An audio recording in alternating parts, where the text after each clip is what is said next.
TIAA is on a mission. Why? Because 54% of Black Americans don't have enough savings to retire.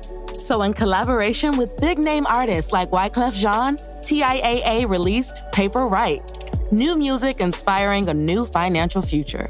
With 100% of streaming sales going to a nonprofit that teaches students how to invest. Stream Paper Right now and help close the gap. Today on CityCast Philly, there's a battle brewing in Fishtown. The Fishtown Kensington Area Business Improvement District is trying to take control of a house it says is an eyesore. But the family that's owned the home for generations says they're being pushed out. How is any of this legal? We're exploring a state law known as Act 135. It's Wednesday, January 24th. I'm Trinae Nuri, and here's what Philly's talking about.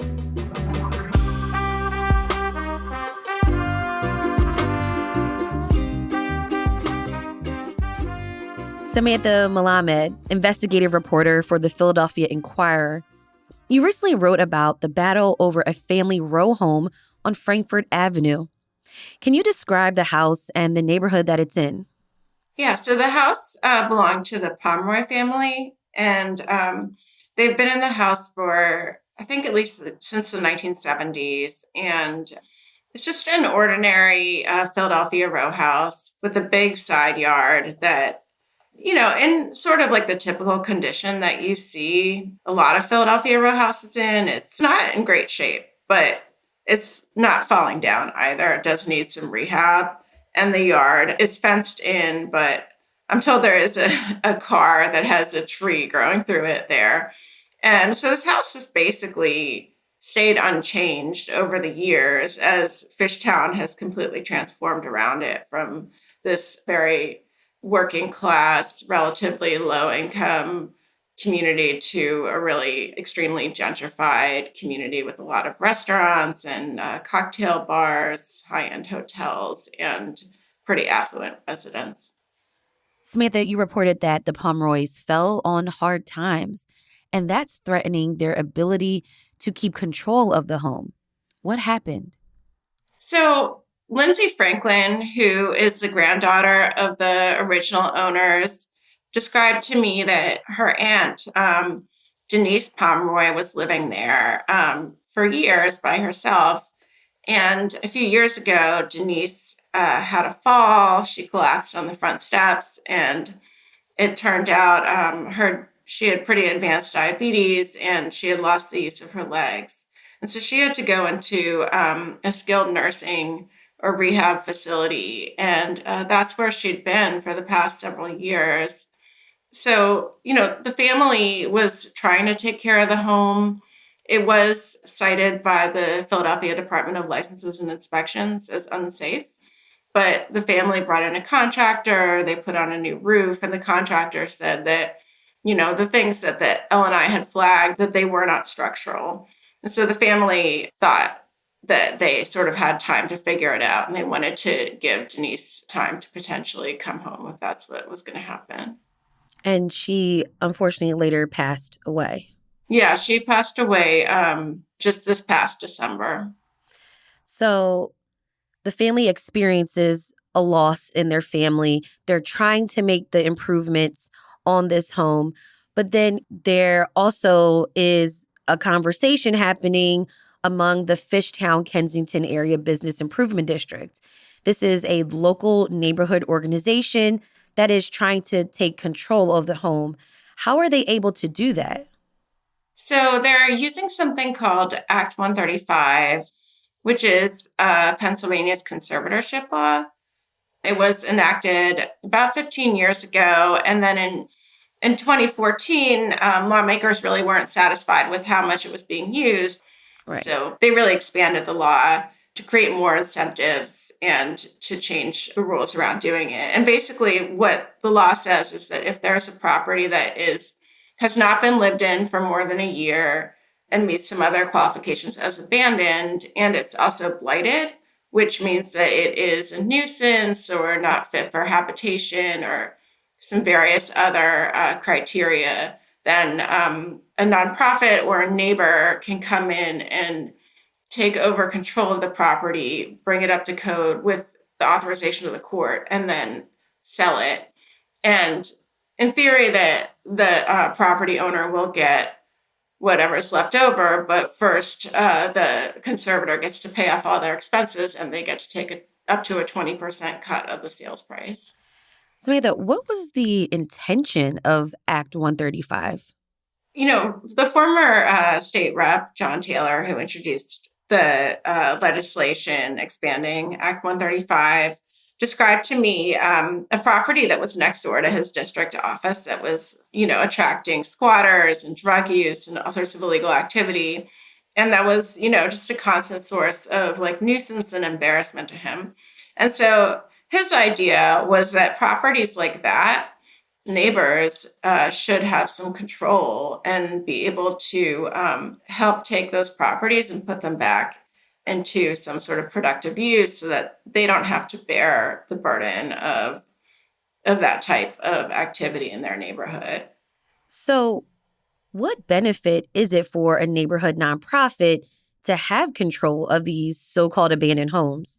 So, an organization like the Fishtown Kensington Area Business Improvement District, their mandate is to pick up trash, do all the things that, will sort of like make the community conducive to business. And so, I think coming at it from a business-oriented mindset, from a mindset of trying to maximize property values, you can understand why they would see this as, land that could be converted into a business use that would also then, by the way, improve like their own revenue base, because businesses have to pay them a fee as part of being part of the business improvement district. There's also a profit incentive because they get up to 20% again of the sales price, which for this property could be around $1 million or even more. More on the impact of Act 135 after the break. This is CityCast Philly.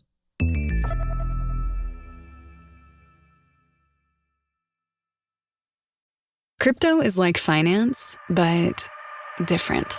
It doesn't care when you invest, trade, or save. Do it on weekends, or at 5 a.m., or on Christmas Day at 5 a.m. Crypto is finance for everyone, everywhere, all the time. Visit kraken.com/see-what-crypto-can-be to learn more. Not investment advice. Crypto trading involves risk of loss. Cryptocurrency services are provided to U.S. and U.S. territory customers by Payward Ventures, Inc. View PVI's disclosures at kraken.com/legal/disclosures. Introducing Wondersuite from Bluehost.com. Website creation is hard. Was hard, but not anymore, thanks to Wondersuite from Bluehost. Answer a few questions about your business and goals, and the Wondersuite tools will automatically create your website or store. From there, you can customize your design, colors, and content, and we automatically help you get found in search engines like Google and Bing. From step-by-step guidance to suggested plugins, Bluehost makes WordPress wonderful for everyone. Go to bluehost.com/Wondersuite. Okay, Samantha, we've talked about how Act 135 is supposed to work, but your reporting went a little deeper. You covered a study from the University of Pennsylvania that found that the law had a disproportionate impact on Black and Asian American property owners. How so? So, based on simply where this law is being applied, the researchers found that the petitions are 64% more likely to be filed against properties owned by Asian American property owners and 20% more likely to be filed against Black property owners. I think that there are obviously many complex reasons for that, but I think that the one that Penn was sort of trying to highlight is that, these are in areas like Graduate Hospital and Point Breeze, where property values have really increased.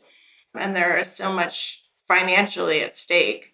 There's money to be made from these properties. And so that is the concern. And obviously, for many families, this is their only or their primary asset and their only or primary source of intergenerational wealth.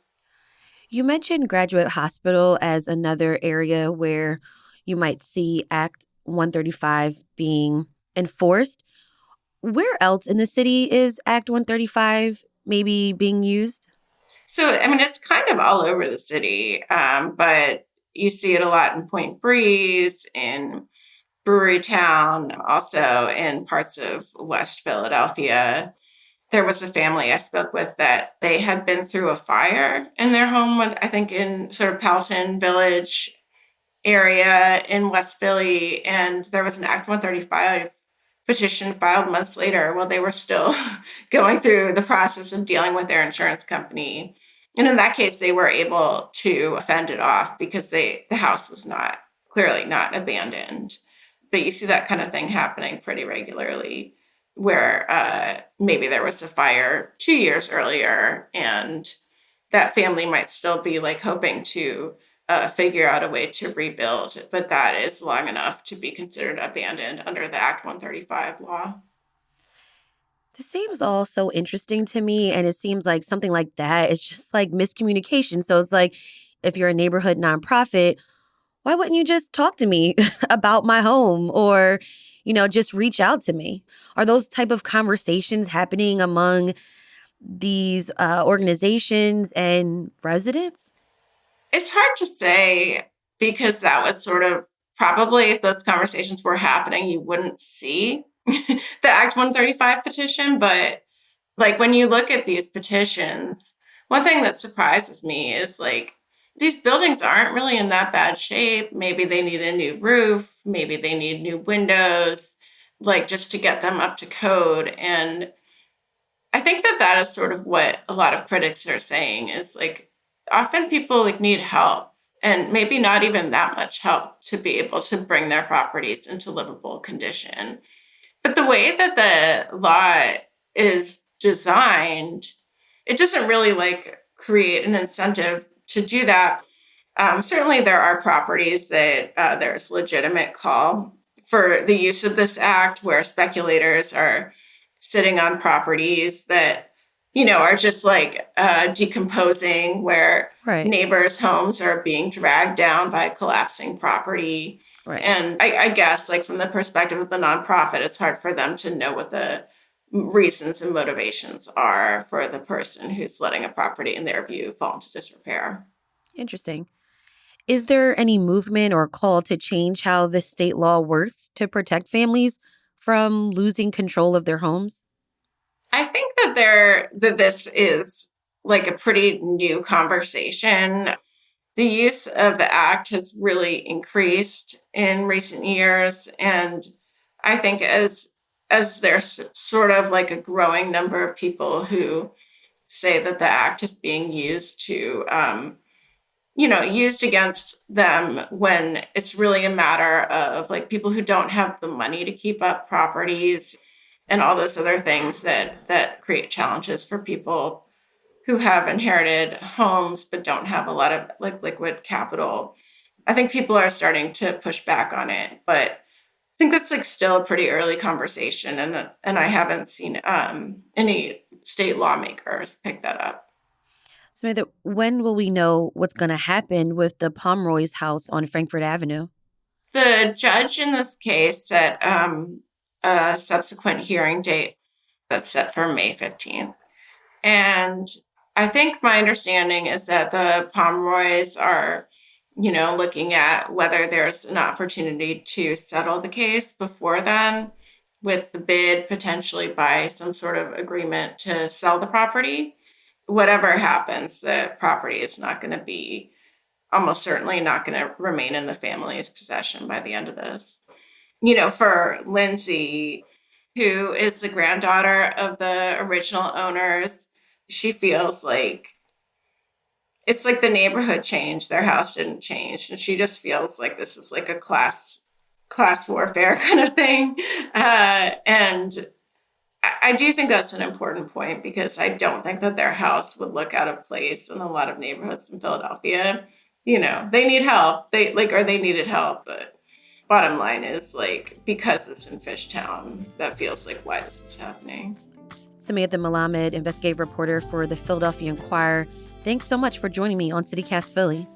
Yeah, thank you. You can check out Samantha's full story by clicking the link in our show notes.